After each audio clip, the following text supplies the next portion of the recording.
اعوذ باللہ السمیع العلیم من الشیطان الرجیم من حمزہ ونفخہ ونفثہ بسم اللہ الرحمن الرحیم ربی یسر ولا تعسر وتمم بالخیر ربی زدنی علما اللہ لا الہ الا ھو لیجمعنکم الی یوم القیامۃ لا ریب فیہ ومن اصدق من اللہ حدیثا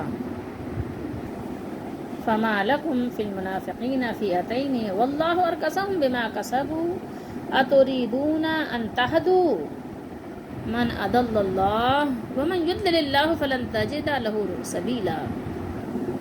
یہ سورۃ النساء کی 2 آیتیں ہیں، 87 88 اور 5واں سپارہ ہے۔ ترجمہ یہ ابن کثیر کا ہے۔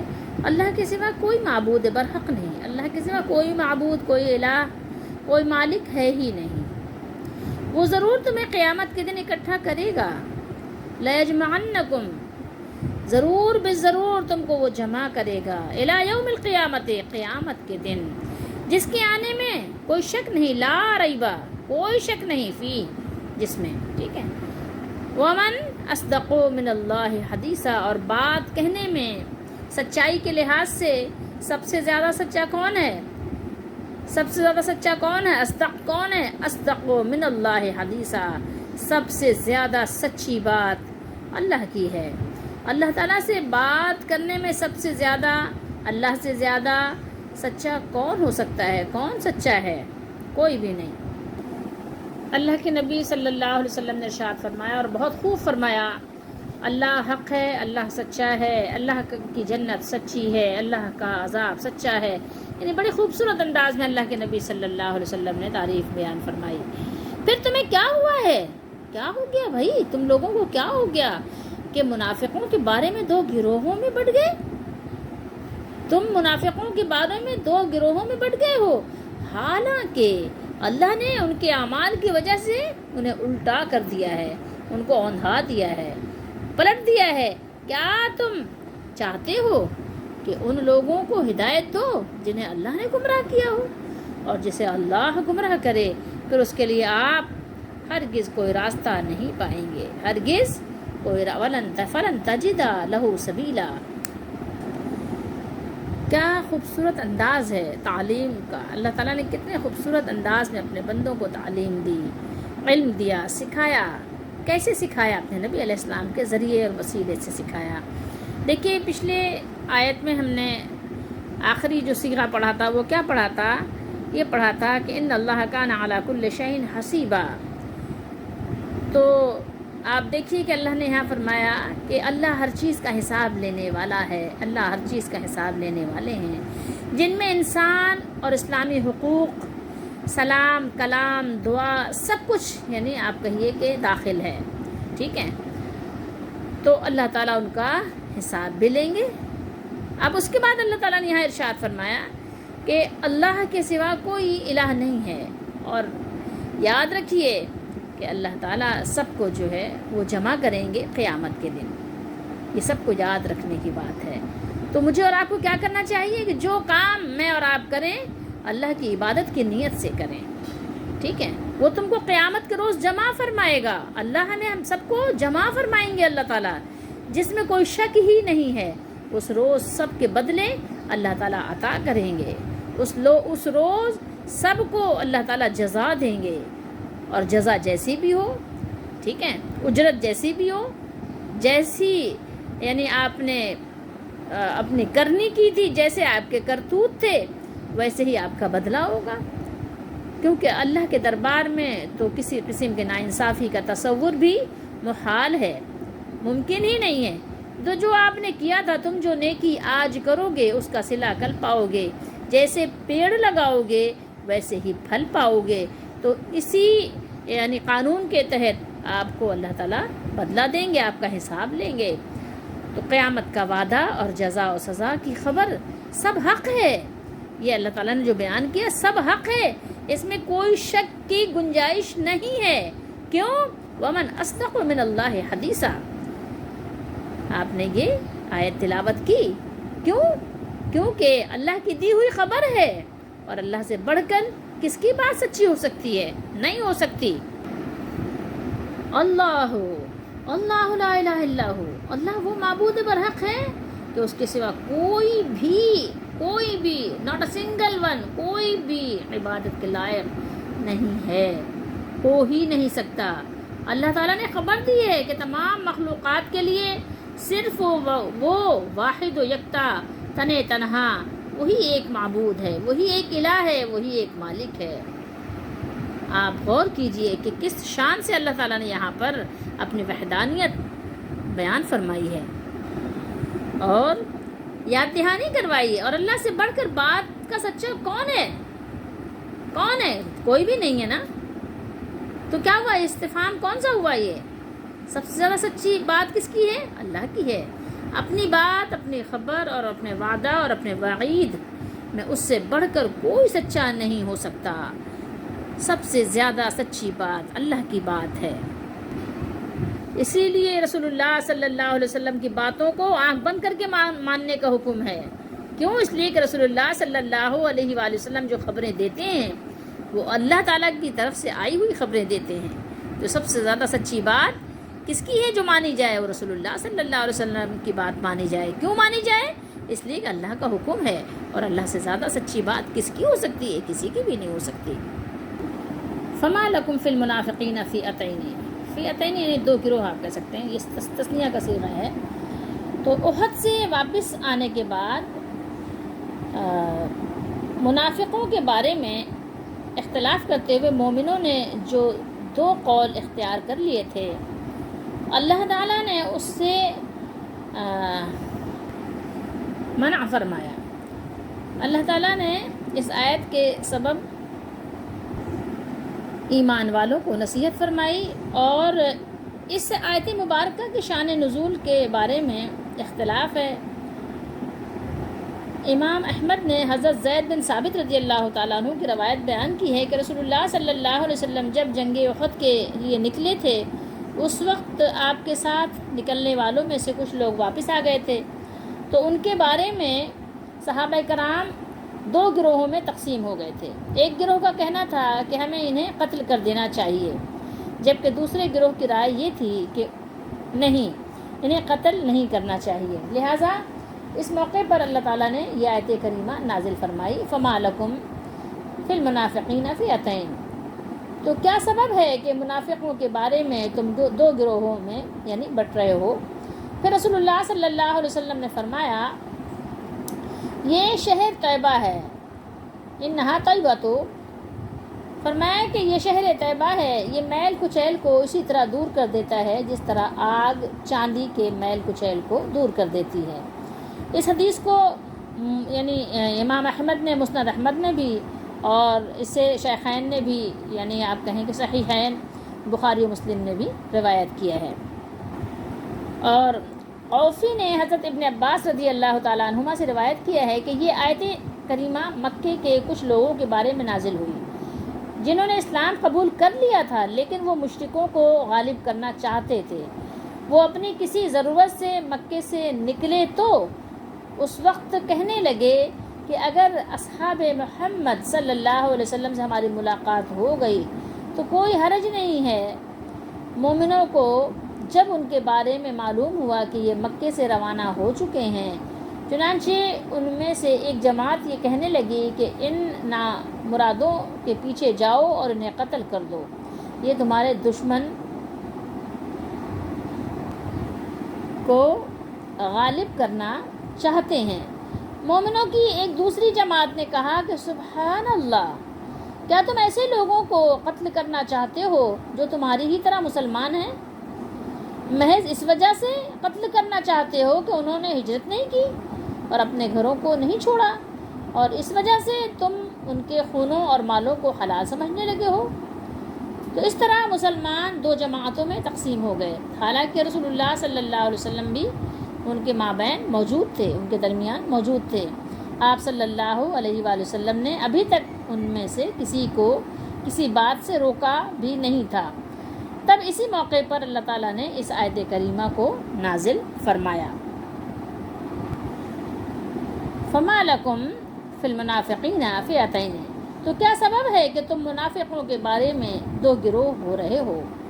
اسے یعنی جو ہم نے ابھی آپ کو روایت سنائی ہے، امام ابن ابو حاتم نے بھی روایت کیا ہے۔ کچھ لوگوں نے اسلام تو قبول کر لیا تھا، مکے میں بسنے والے کچھ لوگوں نے اسلام یعنی قبول کر لیا، لیکن اپنے بال بچوں کی محبت میں یا مال و جائیداد کی محبت، ظاہر آپ کو پتہ ہے کہ جہاں انسان رہتا ہے جو اس کا وطن اصلی ہوتا ہے وہاں اس کی ظاہر ہے کچھ نہ کچھ اس کی جائیداد ہوتی ہے اور بہت کچھ اس کا وہاں پر ہوتا ہے، لوگوں سے اس کا ربط ضبط ہوتا ہے، تو اس کا سرمایہ کاری مطلب وہاں ہوتی ہے، اس کا ایسٹ وہاں موجود ہوتا ہے جو کہ وہ ہجرت کر کے لے نہیں جا سکتا۔ تو ظاہر ہے اس کی ان کو محبت تھی، اس کا پیار تھا اور وطن کی کشش بھی تھی، انہیں ہجرت کرنے کی اجازت نہیں دے رہی تھی، ٹھیک ہے۔ اور اس طرح قبول اسلام کے بعد بھی انہیں مشرکوں کی کیا کرنی پڑ رہی تھی، مدد کرنی پڑ رہی تھی، ان کی سرگرمیوں میں حصہ لینا ہوتا تھا۔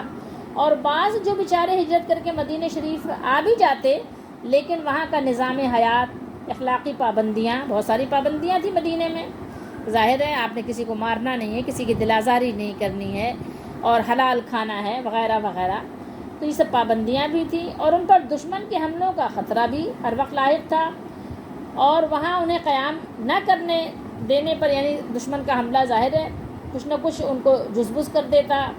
اور ایک چیز اور بھی تھی، مدینہ شریف کی شروع میں جو آب و ہوا تھی، جس کو پہلے اسی لیے یثرب کہا جاتا تھا کہ ظاہر بیماریوں کا ایک گڑھ، تو وہاں کی آب و ہوا بھی ان کے لیے موافق نہیں ہوتی تھی، ان کی صحت کے لیے وہ بھی ناموافق تھی، تو ایک عذر ان کے لیے یہ بھی تھا، تو کبھی کبھی یہ سب بہانے اور عذر کر کے وہ لوگ واپس لوٹ جاتے تھے۔ تو آپ صلی اللہ علیہ وسلم نے کبھی یہ بھی فرمایا کہ مدینہ کیا ہے، مدینہ آپ نے فرمایا بھٹی ہے اور یہ میل کچیل کو دور کر دیتا ہے، یعنی ایمان والے رہ جاتے ہیں اور جو کھوٹ والے ہوتے ہیں وہ نکل جاتے ہیں۔ تو اس قسم کے لوگوں کے متعلق مسلمانوں کی یعنی رائے کچھ مختلف ہو گئی، کچھ لوگ جو ہے ان کو ظاہر ہے مسلمان سمجھتے تھے اور کچھ لوگ ان کو خارج از اسلام سمجھتے تھے، آپ نے جانتے ہیں جیسے حضرت عمر رضی اللہ تعالیٰ عنہ جیسی شخصیت۔ تو اب یہاں پر آپ کچھ چیزوں کو غور کریں گے تو آپ کو اندازہ ہوگا، تو یہ تھا کہ اللہ تعالیٰ نے فرمایا کہ تم ان کے متعلق مختلف یعنی رائے کیوں ہو رہے ہو، یہ تو اپنی بدعمالیوں کی وجہ سے جدھر سے آئے تھے ادھر ہی لوٹا دیے گئے۔ یہاں آپ غور کیجئے، یہ ارکسا، ٹھیک ہے، ایک ارکس اور ایک آپ کسب، یہ سب چیزیں ذرا اس کا معنی دیکھیے۔ ارکس کہتے ہیں اوندھا گرا دینا، یعنی ارکس آپ کہیے کہ کسی چیز کو سر کے بل اوندھا کر دینا نا، سر کے بل الٹا کر دینا، گرا دینا۔ اور ارکس کا یہ لفظ یہاں آپ دیکھیں کتنا موضوع ہے، ٹھیک ہے، بما کسبو نے واضح کر دیا کہ ان کا جو حق کے راستے سے منہ پھیرنا، پلٹنا، لوٹنا، ان کی اپنی بدعمالیوں کی وجہ سے یا ان کی اپنی غلط کاریوں کی وجہ سے تھا، اور یہ لازمی بات ہے کہ ہر چیز کا ایک اثر ہوتا ہے، تو یہ بھی ان کی ایک یعنی طبیعت کا طبعی ثمر تھا۔ کسب، بما کسب، کسب کہتے ہیں آپ اردو میں ویسے کمائی کو کہتے ہیں، وہ اگر آپ اس کو ایک انگلش کا ایک ورڈ لے لیں جس کو ہم کہتے ہیں ایفرٹ، تو زیادہ یہاں پہ آپ کو سمجھ آئے گی، یعنی تو اللہ تعالیٰ نے یہاں فرمایا کہ یعنی ان کے اعمال جو کچھ انہوں نے کیے تھے، ایفرٹ کی تھی، جو محنت کی تھی انہوں نے، کسبو، اعمال سے مراد رسول اللہ صلی اللہ علیہ وسلم کی جو انہوں نے مخالفت کی اور رسول اللہ صلی اللہ علیہ وسلم کے ساتھ جہاد میں یا اللہ کی راہ میں جانے سے اعراض کیا، منہ پھیرا، تو اللہ تعالیٰ نے پھر اس وجہ سے ان کو اوندھا کر دیا، یعنی جس کفر و دلالت سے وہ نکل کر آئے تھے اسی میں دوبارہ وہ مبتلا ہو گئے، اسی میں لوٹ گئے، یہ ہے اس کا معنی، ٹھیک ہے، یا اس کے سبب انہوں نے یعنی اپنے لیے ہلاکت انہوں نے خرید لی، یہ انہوں نے کمائی اختیار کی، ان کی ایفرٹ ساری کدھر چلی گئی، گمراہی اور دلالت کی طرف چلی گئی۔ آتوریدونا، یہ حمزہ کیا ہے، استفہام کے لیے ہے۔ یہاں آپ دیکھیے، غور کیجئے، کیا خوبصورت انداز ہے اور کیا بہترین یعنی کہنا چاہیے تربیت ہے مسلمانوں کی، کہ اللہ تعالیٰ فرما رہا ہے کیا تم چاہتے ہو کہ ان لوگوں کو ہدایت دو جنہیں اللہ نے گمراہ کر دیا ہو، یعنی مسلمان آپ دیکھیں کہ کتنا نرم دل ہوتا ہے کہ وہ یہ سب کے لیے چاہتا ہے کہ سبھی لوگ ہدایت قبول کر لیں، کوئی گمراہی میں مبتلا نہ ہو۔ آپ یہ دیکھیں کہ اللہ نے ایمان والوں کو کتنا نرم دل بنایا ہے، تو اللہ نے فرمایا کیا تم چاہتے ہو کہ ان لوگوں کو ہدایت دو جنہیں اللہ نے گمراہ کر دیا ہو، اور جس شخص کو اللہ گمراہ کر دے پھر آپ اس کے لیے کبھی بھی رستہ نہیں پائیں گے، کبھی بھی رستہ نہیں پائیں گے۔ کیا صیغہ کیا استعمال ہوا ہے؟ اللہ نے کیا استعمال کیا؟ ان تہدوا من اضل اللہ ومن یضلل اللہ فلن تجد۔ یہ لن مستقبل کے لیے استعمال ہوتا ہے اور ہرگز نہیں کا معنی دیتا ہے، ٹھیک ہے؟ جیسے آپ نے پڑھا ہوگا لن تنالوا البر، ٹھیک ہے؟ ہرگز نیکی کو تم نہیں اختیار کر سکتے، نہیں پا سکتے، پہنچ سکتے، ہرگز نہیں ایسا ہو سکتا، ہرگز ایسا نہیں ہوگا، ٹھیک ہے؟ مستقبل کے لیے صیغہ خاص ہے، ایسا ہو ہی نہیں سکتا، ایسا ہوگا ہی نہیں، ٹھیک ہے؟ لہو سبیلا، اللہ تعالیٰ نے صاف طور پر واضح معنی اور مطلب بیان کر دیا ہے کہ اسے ہدایت کا رستہ مل ہی نہیں سکتا اور وہ کبھی بھی ہدایت حاصل نہیں کر سکتا۔ ودو لو تکفرون، اب یہاں پر مزید اس کی وضاحت ہوگی جو ہم انشاءاللہ اگلی نشست میں اس کو تلاوت کریں گے۔ واللہ اور قسم، یہاں واو جو ہے وہ کیا ہے؟ حالیہ ہے، حال بیان کر رہا ہے۔ حالانکہ اللہ نے ان کو ان کے کرتوتوں کی وجہ سے، ان کی کوششوں کی وجہ سے، اس کے سبب سے ان کو اندھا کیا ہے، اللہ نے نہیں کیا۔ سبب کیا چیز بنی؟ سبب انہی کے اپنے اعمال بنے ہیں، ٹھیک ہے؟ آپ نے کچھ ایسا کھایا ہے تو آپ کا پیٹ خراب ہوا ہے، ٹھیک ہے؟ تو یہ بات ہے کہ یہ نہیں ہے کہ کھانے میں خرابی تھی، آپ کے یعنی آپ کے انداز میں خرابی تھی کہ آپ نے اس کو اپنے معدے پر آپ نے ضرورت سے زیادہ بوجھ ڈالا اور آپ نے جو ہے اتنا کھا لیا جتنا آپ کو نہیں کھانا چاہیے تھا، اور آپ نے ایسی چیز کھا لی جو آپ کا معدہ ہضم نہیں کر سکتا تھا۔ تو اب آپ یہ تو نہیں کہیں گے کھانے کو آپ کوسیں کہ یہ کھانے نے ہمیں خرابی پیدا کر دی ہمارے اندر، نہیں۔ اللہ تعالیٰ کسی کو گمراہ نہیں کرتا، آپ کے اپنے اعمال، آپ کی اپنی کوشش ہے کہ چاہے وہ آپ اس سے گمراہی خریدیں، چاہے آپ اس سے ہدایت خریدیں۔ اس میں کتنا بڑا سبق ہے اللہ کے بندوں کے لیے، جو اللہ کے بندے اللہ تعالیٰ کو مستقل اور مسلسل ناراض کرتے رہتے ہیں، تو پھر کیا ہوتا ہے جب اللہ تعالیٰ کو مسلسل اپنے کفر کی وجہ سے، ضد کی وجہ سے، بغاوت کی وجہ سے ناراض کر دیتے ہیں، تو اللہ تعالیٰ بھی ان کے دلوں پر مہر لگا دیتا ہے اور پھر ان کو راستہ سجائی ہی نہیں دیتا۔ جیسے کہ اندھیرے میں کسی آنکھ والے کو، اس کی آنکھ کتنی اچھی ہو، کتنی تیز ہو، کتنی زیادہ روشن ہو، لیکن اندھیرا جو ہے اس کو نابینا بنا دیتی ہے۔ اسی طریقے سے وہ کتنا ہی بڑا فن خوان ہو، لیکن یہ ہے کہ اللہ کی نافرمانی کرنے کے بعد پھر اس کی سوجھ بوجھ، اس کا شعور اور اس کی عقل سب ماری جاتی ہے، اور اس کو پھر ہدایت و گمراہی کا فرق اس کو یعنی اندازہ ہی نہیں لگا پاتا اور سمجھ ہی نہیں پاتا، اور اسے میں پھر وہ کیا کرتا ہے، جیسے نا بھول بھلیا کی طرح ادھر سے ادھر، ادھر سے ادھر جو ہے ایسے ہی قلا بازیاں کھاتا رہتا ہے۔ اب آئیے غور کیجئے کہ میرے اور آپ کے لیے ان آیات طیبات میں کیا سبق ہے۔ میرے اور آپ کے لیے بھی یہی سبق ہے کہ ہم صرف اور صرف اللہ کی عبادت کریں اور اس کا کسی کو شریک نہ ٹھہرائیں۔ اس بات پر یقین رکھیں کہ ہمیں بھی قیامت کے دن جمع ہونا ہے، اللہ تعالیٰ سب کو جمع کرے گا قیامت کے دن، اس میں کوئی شک نہیں ہے۔